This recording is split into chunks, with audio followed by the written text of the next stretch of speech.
Sarah Martinez thought she was just grabbing coffee before her nursing shift. She never imagined that walking into that small-town diner would put her face to face with three men who saw her uniform and decided she didn't belong in their America. What started as cruel words escalated into something far more dangerous, until a quiet stranger in the corner booth stood up, and everything changed. Sometimes the most ordinary moments reveal the extraordinary courage that lives among us, waiting for the right moment to surface. The morning sun cast long shadows across the parking lot of Murphy's Diner as Sarah Martinez pulled her Honda Civic into a space near the entrance. The small restaurant sat on the edge of Millfield, a town of barely 3,000 people, nestled in the rolling hills of rural Pennsylvania. Sarah had been driving through on her way to Harrisburg General Hospital, where she worked as an emergency room nurse, when she decided to stop for coffee and maybe a quick breakfast. At 28, Sarah had seen enough in the ER to handle most situations with calm professionalism. Her parents had immigrated from Mexico when she was 2 years old, and she had grown up straddling two worlds, speaking Spanish at home with her grandmother while excelling in her studies and eventually earning her nursing degree. Her dark hair was pulled back in a neat ponytail, and she wore her hospital scrubs under a light jacket, the familiar uniform that had become like a second skin to her. As she pushed through the diner's glass door, a small bell chimed overhead. The interior was exactly what she expected from a small-town establishment. Red vinyl booths, a long counter with chrome stools, and the smell of bacon grease and coffee that had been brewing since before dawn. A handful of customers were scattered throughout the restaurant, an elderly couple sharing a newspaper over pancakes, a construction worker hunched over his eggs and toast, and in a corner booth, a man in his 30s sitting alone with a cup of coffee, his attention focused on something outside the window. Sarah approached the counter where a middle-aged waitress with graying hair and kind eyes stood wiping down coffee cups. The woman's name tag read, Dolores. "Good morning, honey," Dolores said with a warm smile. "What can I get you?" "Just a large coffee to go, please," Sarah replied, then added, "Actually, maybe one of those blueberry muffins too. They look fresh." "Made them myself this morning," Dolores said proudly, reaching for a paper bag. "You heading to work?" "I see you're wearing scrubs." "Yes, I'm a nurse at Harrisburg General. Just passing through on my way to my shift." Dolores nodded approvingly. "God bless you for the work you do. My late husband spent his final weeks in a hospital, and the nurses there were angels. Absolute angels." Sarah felt the familiar warmth that came from meeting people who understood the importance of her profession. "Thank you. That means a lot." As Dolores prepared her order, Sarah became aware of voices from a booth behind her. Three men sat together, their conversation growing louder and more animated. At first, she tried to ignore them, but their words became impossible to tune out. "I'm telling you, this country's going to hell," one of them was saying. His voice carried the rough edge of someone who had been drinking, though it was barely 9 in the morning. "Everywhere you look, it's someone who doesn't belong here taking jobs from real Americans." Sarah's shoulders tensed, but she kept her eyes forward. She had heard this kind of talk before, unfortunately more often than she cared to remember. Usually, the best strategy was to ignore it and leave as quickly as possible. "Damn right," another voice chimed in. "My cousin couldn't get hired at the plant because they had to fill some quota. Meanwhile, they're hiring people who can barely speak English." Dolores glanced nervously between Sarah and the men in the booth. She seemed to sense the tension building in the small restaurant. "Your coffee's ready, dear," she said quietly, sliding the cup across the counter along with the bagged muffin. Sarah reached for her wallet, hoping to pay quickly and leave, but the conversation behind her took a more pointed turn. "Look at that," the first man said, his voice deliberately loud enough for everyone to hear. "Even got one right here in our own diner. Probably taking some American girl's job at the hospital." Sarah's hand froze halfway to a wallet. She could feel heat rising in her cheeks, but she forced herself to remain calm. She had dealt with prejudice before, and she knew that engaging would only make things worse. "Here's your change, honey," Dolores whispered, clearly trying to help Sarah complete her transaction and leave. But as Sarah turned toward the door, one of the men stood up from the booth. He was tall and broad-shouldered, wearing a faded flannel shirt and jeans stained with what looked like motor oil. His face was flushed, and his eyes held the glassy look of someone who had been drinking heavily, despite the early hour. "Hold on there, señorita," he called out, his voice dripping with mock courtesy.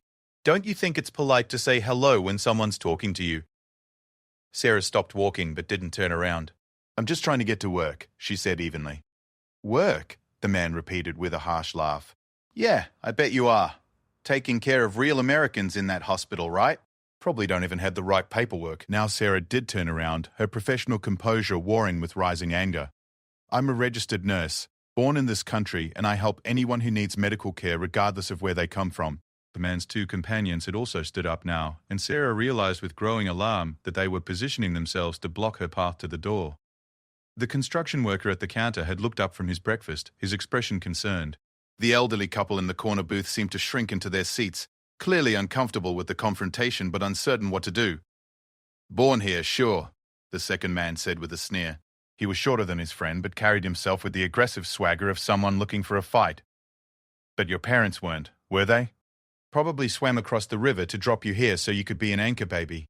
Sarah felt her hands trembling, but she kept her voice steady. "My parents immigrated legally, and they've contributed more to this community than you ever will." The tall man stepped closer, and Sarah could smell the alcohol on his breath, mixed with stale cigarettes. "Contributed?" He laughed. "Lady, your whole family's been sucking off the government teat since day one. Taking welfare, taking jobs, taking benefits that should go to real Americans." "That's enough," Sarah said firmly, trying to step around him toward the door. "I need to leave."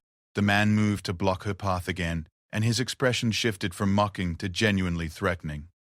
"I don't think so. I think you need to learn some respect. Maybe understand that people like you aren't welcome everywhere." The third man, who had been quiet until now, spoke up from behind her. "Yeah, maybe it's time someone taught you people a lesson about knowing your place."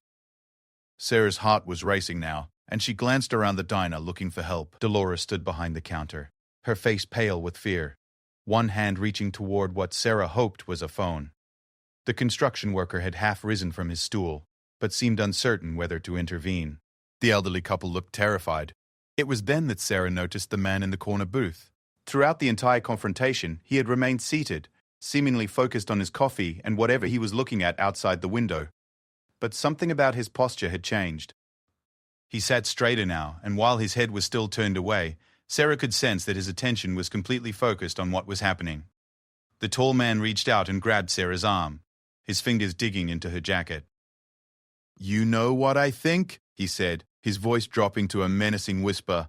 "I think you need to get back in your little car and find somewhere else to get your coffee. This is an American establishment." Sarah tried to pull away, but his grip tightened. Fear was beginning to override her anger now. These men were clearly intoxicated and looking for trouble, and she was alone with no clear way out. "Let go of me," she said, trying to keep her voice from shaking. Instead of releasing her, the man's grip tightened further, and Sarah felt a sharp pain shoot up her arm. "Or what?" he taunted. "You'll call your gang friends? You'll report me to your liberal friends at the hospital?" That's when the man in the corner booth finally moved. He stood up slowly, deliberately, unfolding to his full height of just over 6 feet. He wore simple jeans and a plain grey t-shirt, but there was something about the way he carried himself that immediately commanded attention. His movement was fluid and controlled, like a predator that had been patiently waiting for the right moment to act. He walked toward them with measured steps, his hands relaxed at his sides, his expression calm but focused. As he got closer, Sarah could see that he was probably in his early 30s, with short dark hair and the kind of tan that came from spending time outdoors rather than in a tanning salon. His arms and shoulders showed the defined muscle of someone who maintained serious physical fitness, but it was his eyes that made the biggest impression. They were the pale blue of winter sky, and they held a cold intensity that made Sarah's breath catch. "Gentlemen," he said, his voice quiet but carrying clearly through the small restaurant. "I think the lady asked you to let her go." The tall man holding Sarah's arm turned to face this new challenge, and his face twisted into a contemptuous grin. "Well, well. Looks like we got ourselves a white knight. You her boyfriend or something?" The stranger's expression didn't change. "I don't know her," he said simply, "but I can see she wants to leave, and you're preventing that from happening." "So what?" The second man stepped up beside his friend, puffing out his chest. "This ain't your business, hero. Why don't you sit back down and mind your own damn business?" The stranger's gaze moved slowly from one man to another, taking their measure. When he spoke again, his voice was even quieter than before, but somehow more commanding. "I'm going to ask you once more to let the lady go." The tall man laughed, a harsh sound that echoed off the diner's walls. "Or what?" You think you're going to take on all three of us? He released Sarah's arm, only to shove her backward toward his friends. Maybe we need to teach both of you a lesson about respect. Sarah stumbled but caught herself against a table. She looked at the stranger who had tried to help her and felt a mixture of gratitude and fear for what she had gotten him into. These men clearly outnumbered him, and they had the reckless confidence that came from alcohol and mob mentality. But when she looked at the stranger's face, she didn't see fear or uncertainty. Instead, she saw something that reminded her of the calm that sometimes settled over the emergency room during a crisis. The kind of focused intensity that came from someone who had been in dangerous situations before and knew exactly what to do. The stranger reached slowly into his back pocket and pulled out his wallet. From it, he extracted what looked like an identification card and held it up so all three men could see it clearly. "My name is David Chen," he said, his voice carrying the same controlled calm.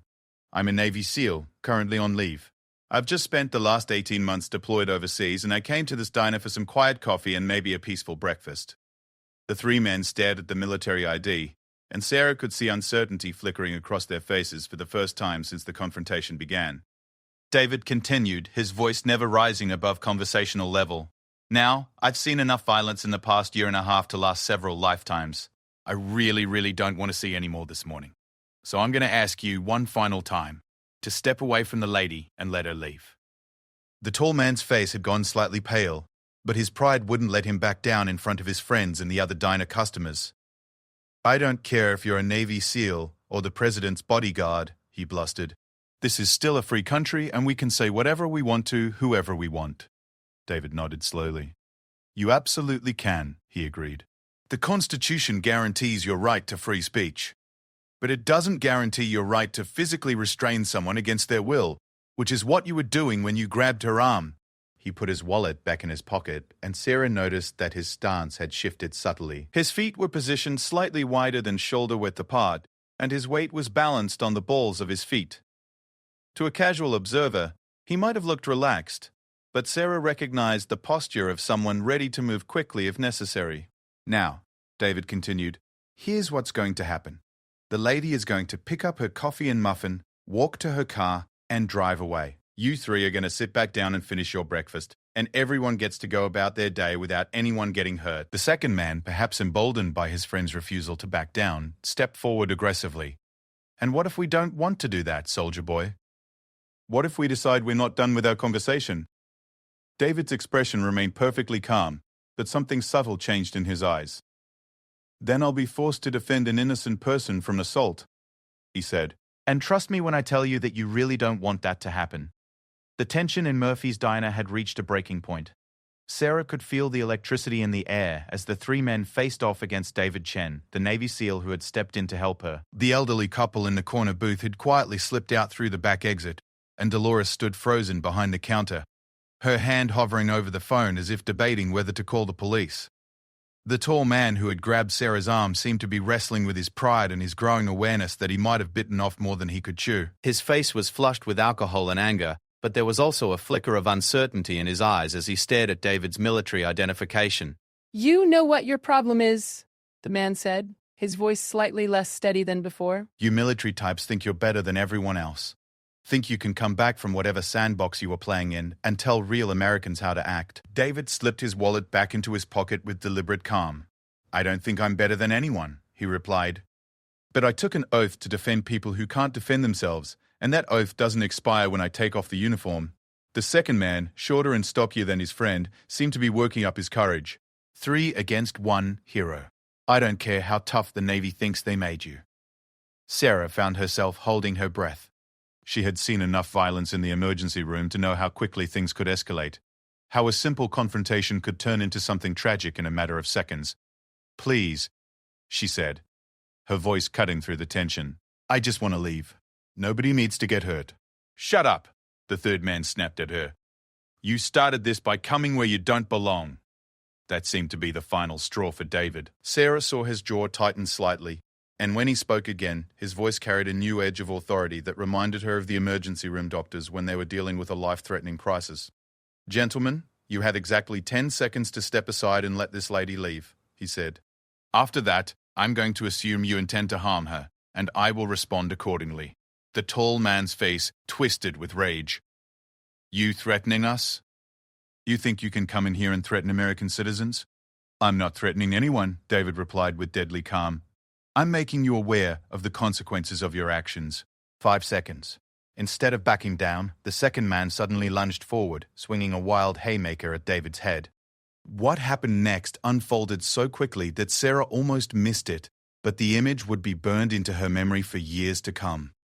David moved like liquid lightning. He ducked under the punch with minimal effort, his left hand coming up to grab the man's extended arm, while his right hand struck upward into his attacker's solar plexus with surgical precision.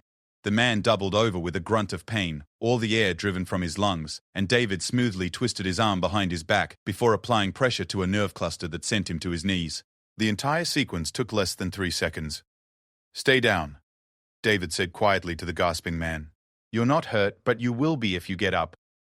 The tall man stared in shock at his friend, who was now kneeling on the diner floor struggling to catch his breath. What did you do to him? Nerve pressure point, David explained matter-of-factly. He'll be fine in a few minutes, but right now he's not going to be able to cause any more trouble.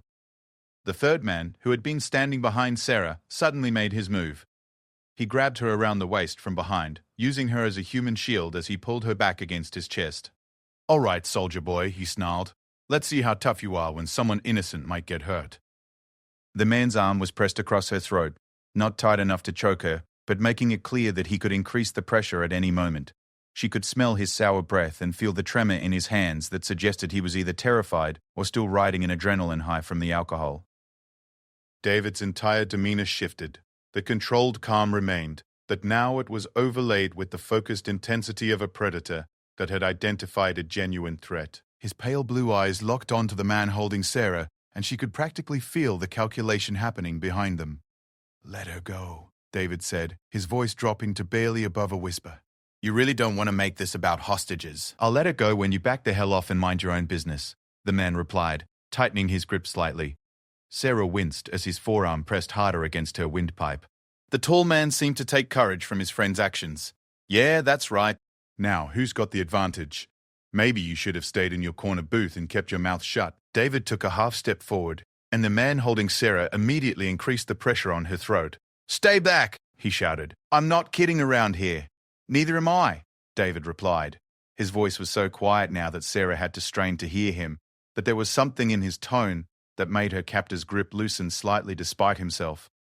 David's gaze moved to Sarah's eyes, and she saw him give the tiniest of nods toward the left.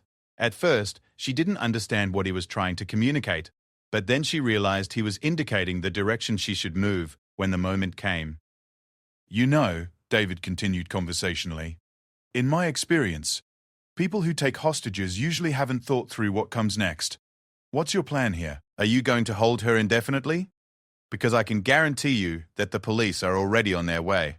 As if summoned by his words, the distant sound of sirens could be heard approaching. Dolores must have called for help when the violence started. The man holding Sarah cursed under his breath, and she could feel the panic starting to overtake his anger. This is all your fault, he muttered. Whether to David or to Sarah herself wasn't clear.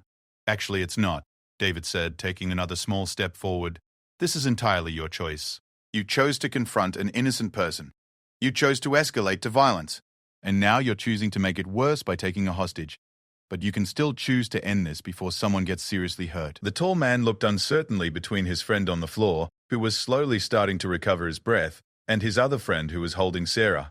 The sirens were getting closer, and Sarah could see the wheels turning in his head as he realized that whatever had started as harassment was about to become a serious criminal matter. Come on, Mike, he said to the man holding Sarah. Let's just get out of here. This has gotten way out of hand. But Mike seemed to have passed the point of rational decision-making. No way, he said, his voice rising with desperation. This son of a bitch humiliated us, made us look like fools. I'm not running away. David nodded as if he had expected this response. Okay, he said calmly. In that case, I need you to understand something very clearly. You are holding a nurse who saves people's lives for a living. She was on her way to work, where she would have spent the next 12 hours helping anyone who needed medical care, regardless of their race, religion, or political beliefs. He took another small step forward, and this time Mike didn't seem to notice. You've painted yourself into a corner where the only way out is to hurt someone who has never done anything except help other people. Is that really the kind of man you want to be? For a moment, Sarah felt Mike's grip loosen slightly, as if David's words had gotten through to whatever part of him remained rational. But then the tall man spoke up again. Don't listen to him, Mike. He's just trying to get in your head. We've got the advantage here. David's expression hardened, and Sarah realized that his attempt at de-escalation had failed. The sirens were very close now, probably less than a minute away, but a lot could happen in 60 seconds. Sarah, David said. Using her name for the first time, though, she had never told it to him. She realized he must have overheard Dolores use it earlier. When I say now, I need you to drop straight down and roll to your left. Don't hesitate, don't look back, just drop and roll. Can you do that? Mike's arm tightened around her throat. Shut up. Don't you talk to her. Don't you tell her what to do. Sarah managed to nod slightly, her heart hammering so hard she was sure everyone in the diner could hear it. David's stance shifted almost imperceptibly, his weight moving to the balls of his feet, his hands coming up slightly as if he was getting ready to catch a baseball. I want you to know, he said to Mike, that I gave you every opportunity to walk away from this. What happens next is entirely your choice. What happens next is you back off or she gets hurt. Mike snarled. But there was desperation in his voice now, rather than confidence. No, David said simply.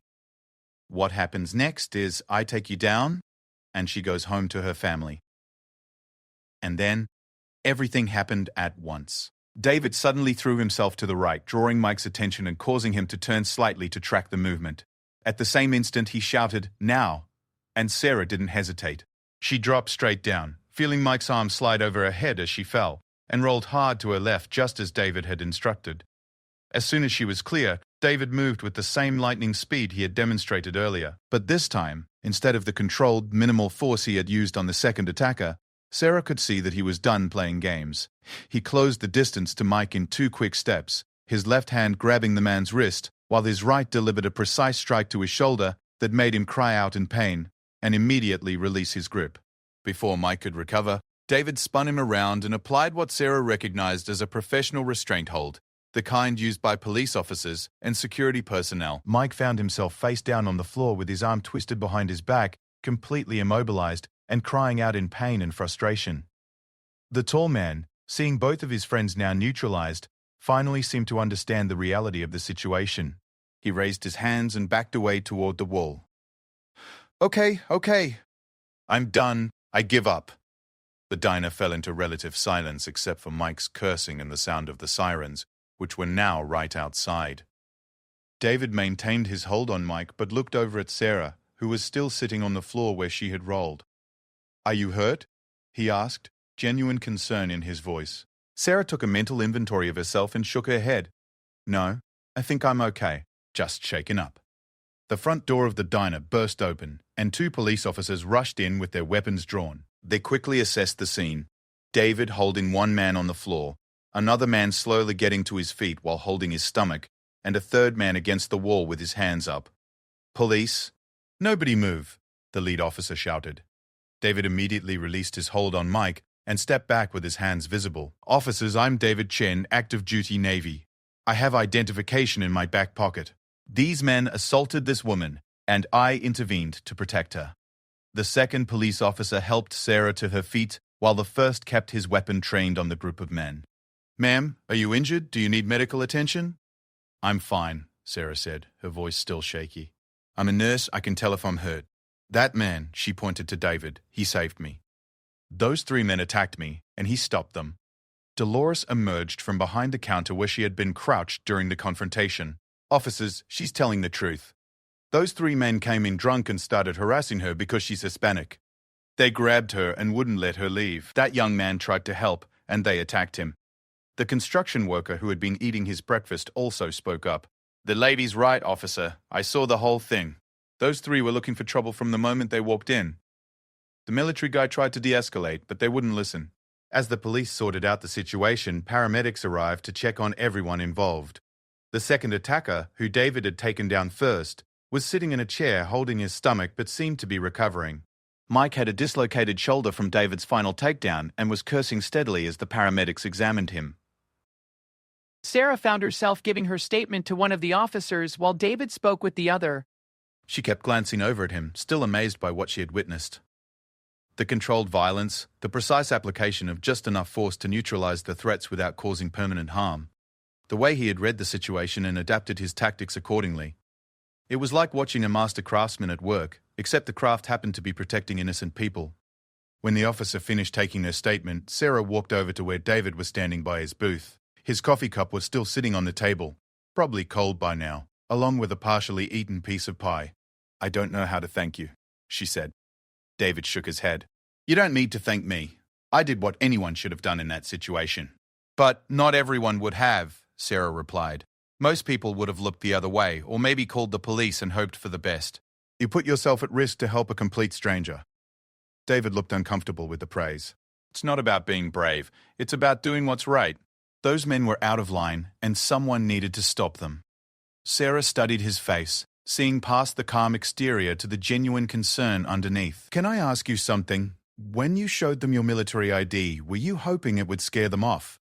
David nodded. "Sometimes people back down when they realize they're dealing with trained military personnel. I was hoping to avoid any violence at all.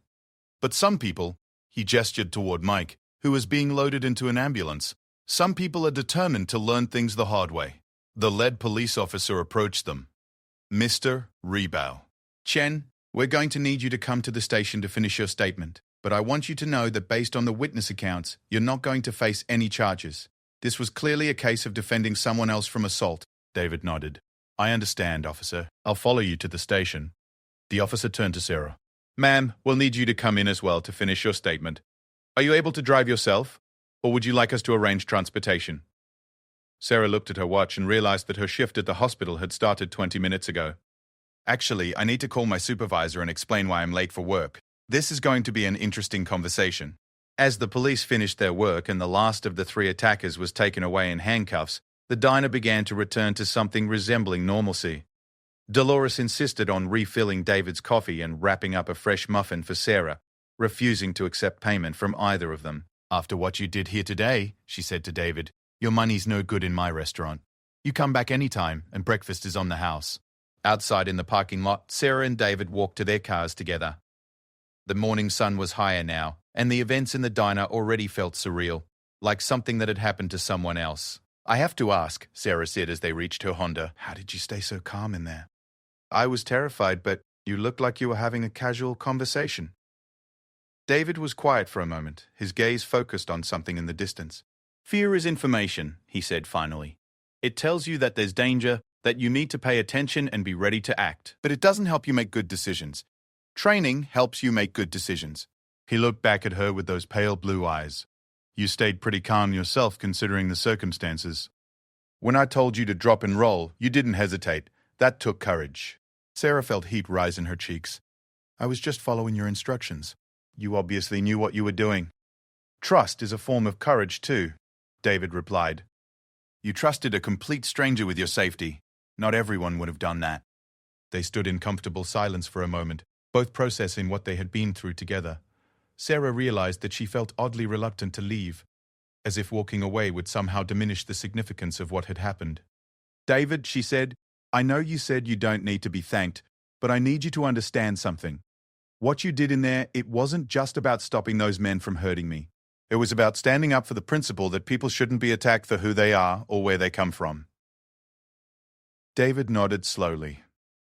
"I've spent the last year and a half fighting for those same principles in places where they're under attack every day.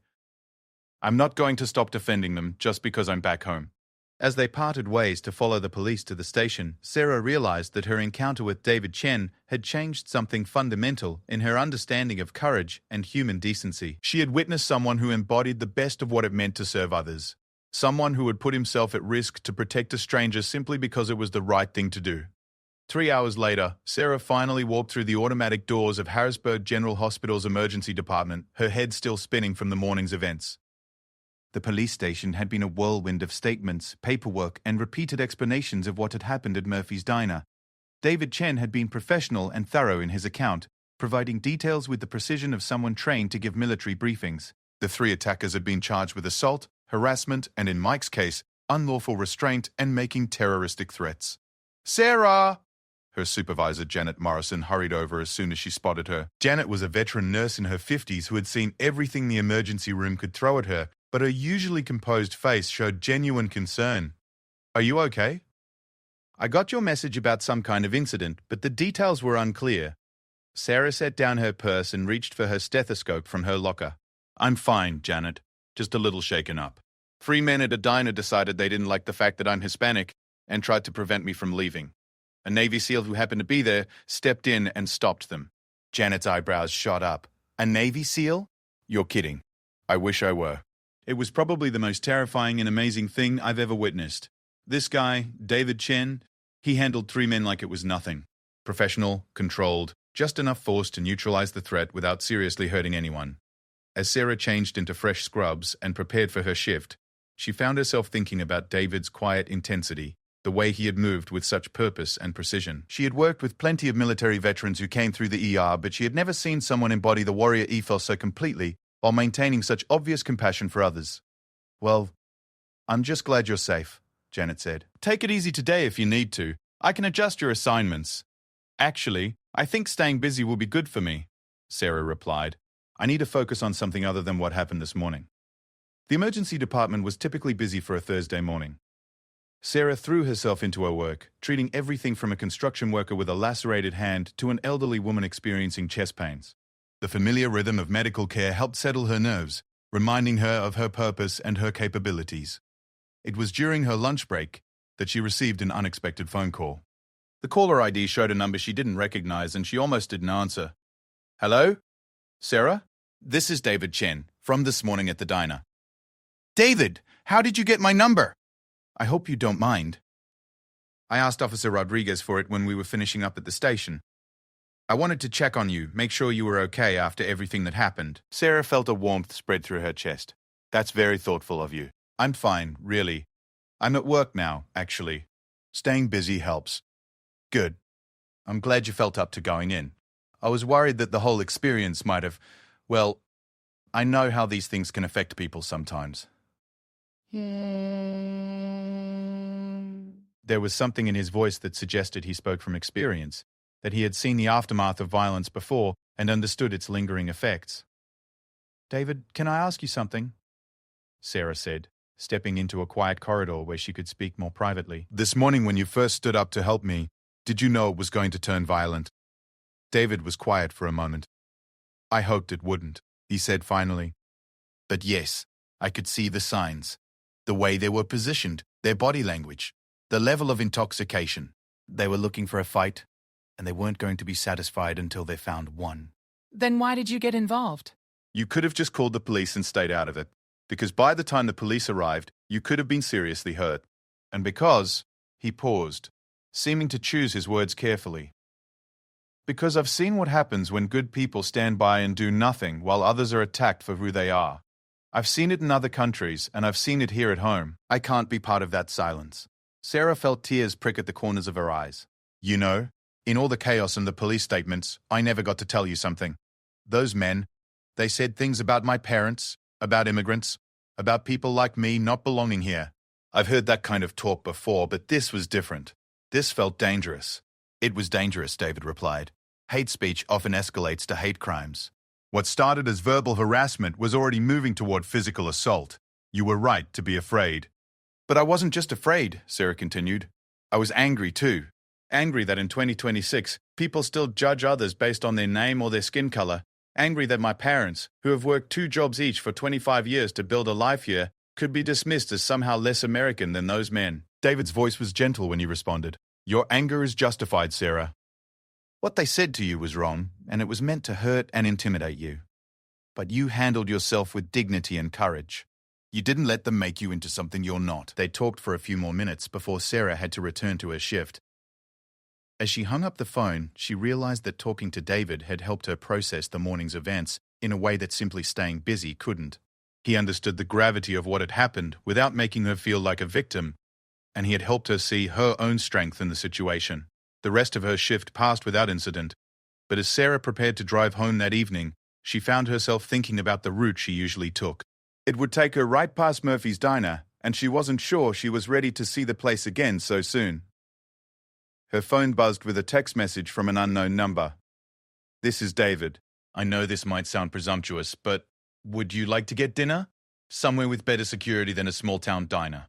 I promise no one will bother you while I'm around." Sarah stared at the message, surprised by how much the invitation meant to her. It wasn't just about dinner. It was about not being alone with her thoughts on the first evening after such a traumatic experience. She typed back, "I'd like that. Do you know anywhere that serves decent Mexican food? I suddenly have a craving for something that reminds me of home." His response came quickly. "I know just the place. Casa Maria's on 5th Street. Best authentic Mexican food in the city. Meet you there at 7? And David, thank you again for this morning. I know I keep saying it, but I need you to know how much it meant. See you at 7, Sarah." Casa Maria's turned out to be exactly what Sarah needed. The restaurant was warm and welcoming, with the smell of fresh tortillas and the sound of Spanish conversation floating from the kitchen. David was already waiting when she arrived, having traded his morning's jeans and t-shirt for khakis and a button-down shirt that made his military bearing even more apparent. "This place is perfect," Sarah said as they were seated in a booth near the back of the restaurant. "How did you know about it?" "I've been staying at a hotel nearby while I'm on leave," David explained.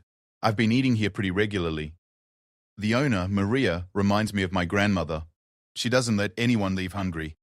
As if summoned by his words, a round woman in her 60s approached their table with a smile that could have lit up the room. "David, you brought a friend, and such a pretty girl too."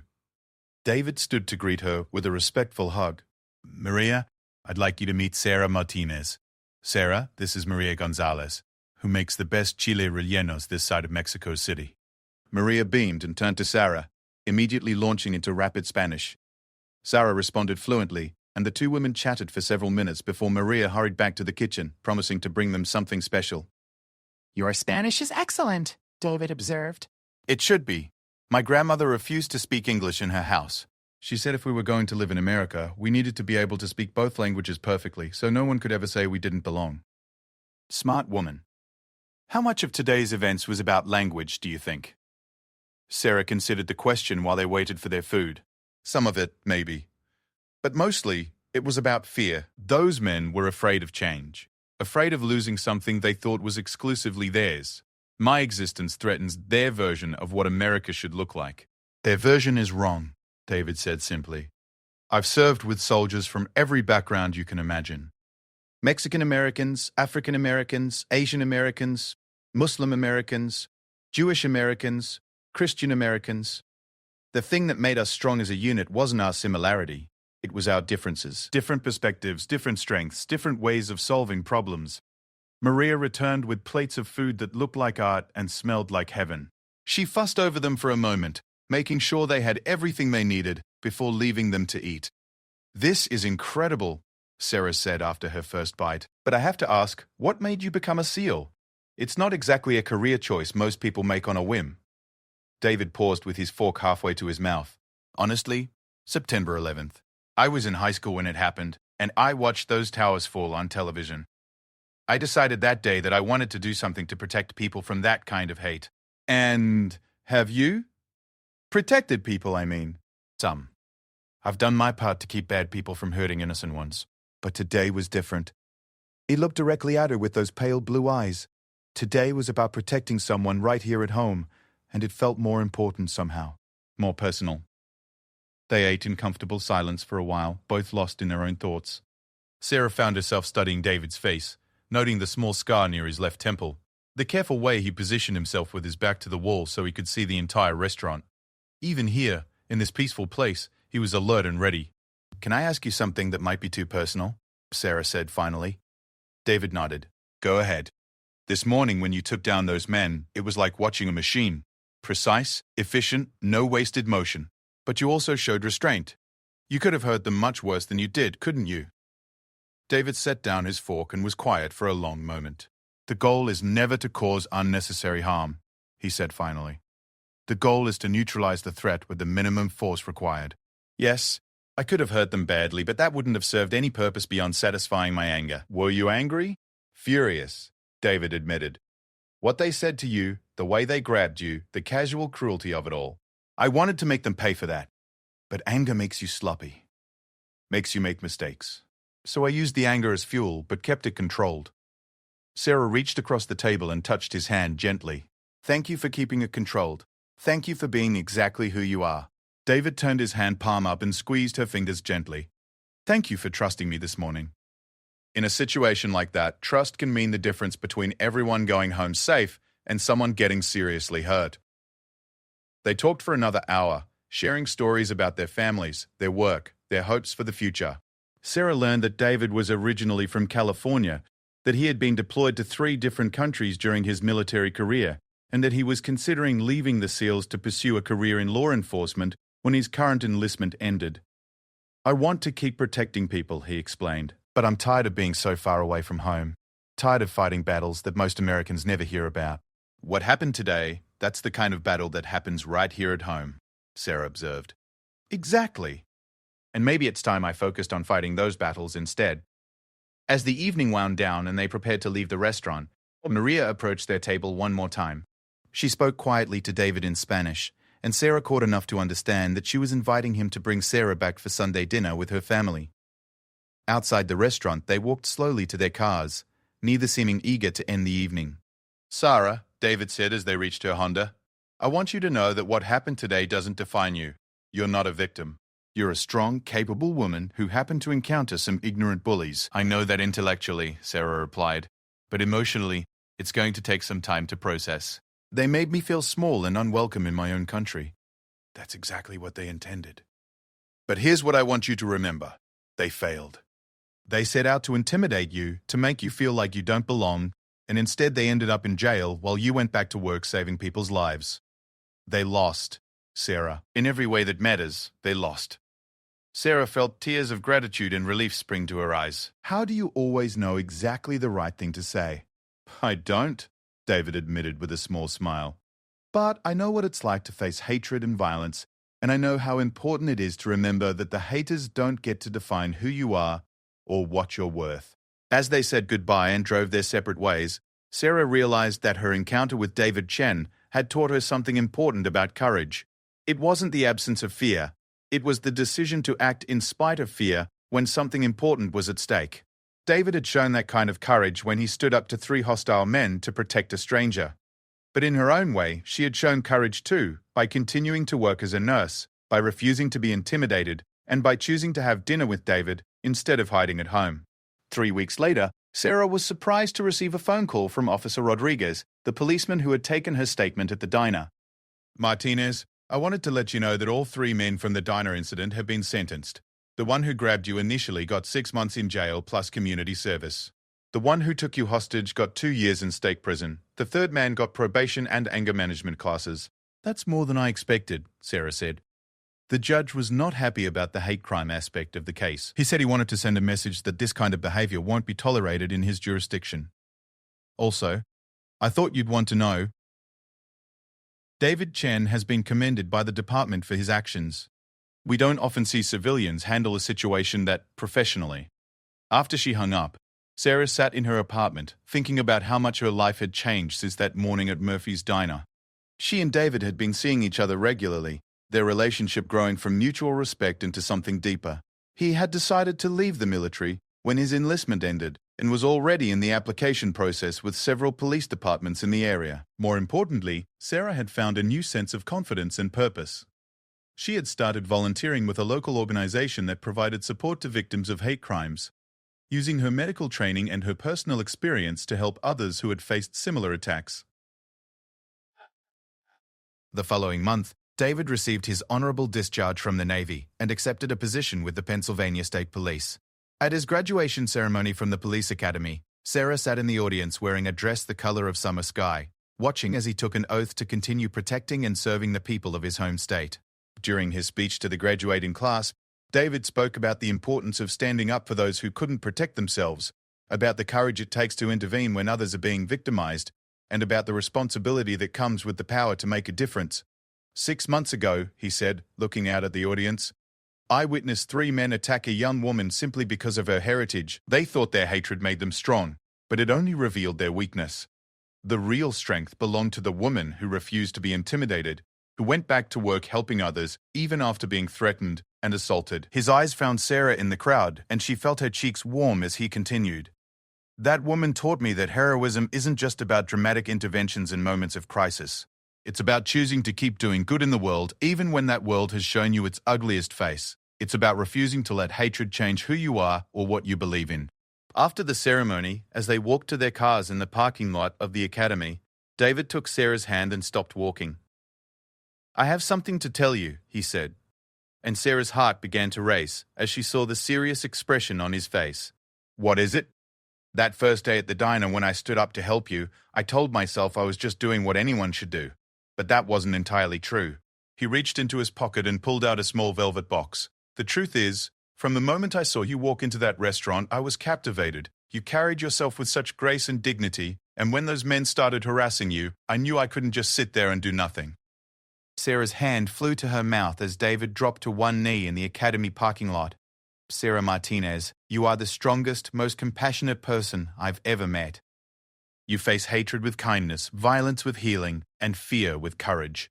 I want to spend the rest of my life protecting and serving others alongside you. Will you marry me?"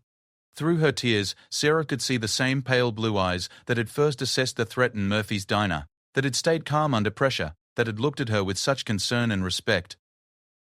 But now they held something else too: love, hope, and the promise of a future together.